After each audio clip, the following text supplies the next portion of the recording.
berbangsa. Jadi ada satu istilah yang namanya stat ide bernegara. Kita kalau nggak bernegara, kita tuh miskin, menderita, ditindak, dan lain sebagainya. Founding Father kita melakukan satu rapat-rapat yang akhirnya sepakat mendeklarasikan pada 1785. Itulah tujuannya. Jadi tujuannya adalah untuk memakmurkan. Waktu dulu mungkin kakek nenek kita supaya makmur. Miskin dulu. Mungkin hanya 100 juta, mungkin berapa pamor 80 tahun lagi masuk 100 juta kali ya. 70 lah. Itu miskin semua. Yang kaya itu hanya petinggi-petinggi Hindia Belanda, kemudian pedagang-pedagang dan lain sebagainya. Sekian ratus tahun kita dikuasai oleh mereka, kita miskin. Jadilah kita merdeka.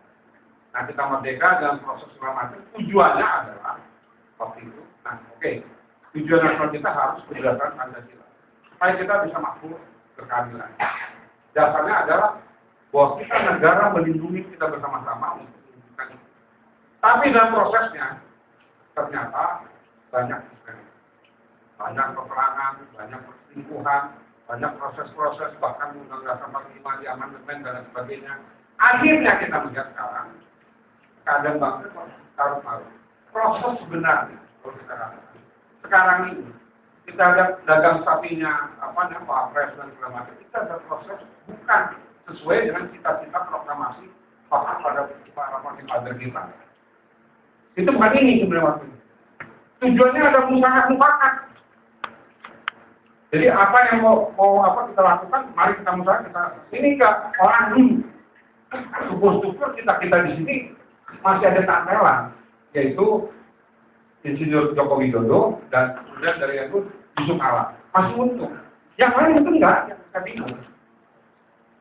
Sementara kebetulan awalnya cuma 2, cuma 1 lagi. Yaitu mungkin orang lain yang di sana. Saya yang sudah yakin bahwa Insinyur Joko Widodo dan juga akan memenangkan pilpres ini.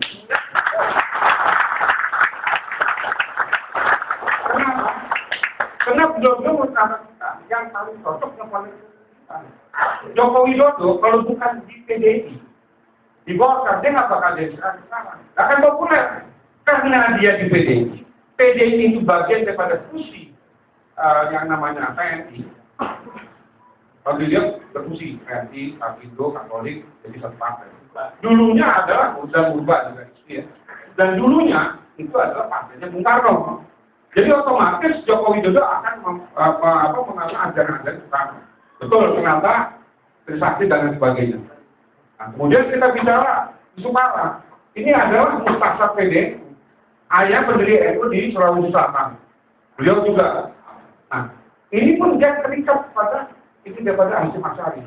Oleh karena itu, itulah alasan kita semua di sini memilih presiden dan wakil presiden kedua beliau itu. Tujuannya kembali pada cita-cita republik.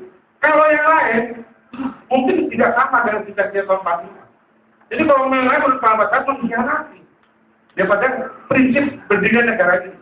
Pada saat sekarang kita masih miskin. Bukan berapa yang miskin masih banyak kan kita? Saya miskin. Contoh. Jadi 64 tahun kita merdeka, kita menghasilkan utang 3.000 triliun. Kita disedot miliaran barrel minyak. Kita dihajar yang namanya triliunan kubik kayu, tambah ton-tonan, jutaan ton dan sebagainya. Hasilnya utang. Sebagian masih di bawah garis kemiskinan. Yang kaya menurut survei dari internasional 150 orang terkaya.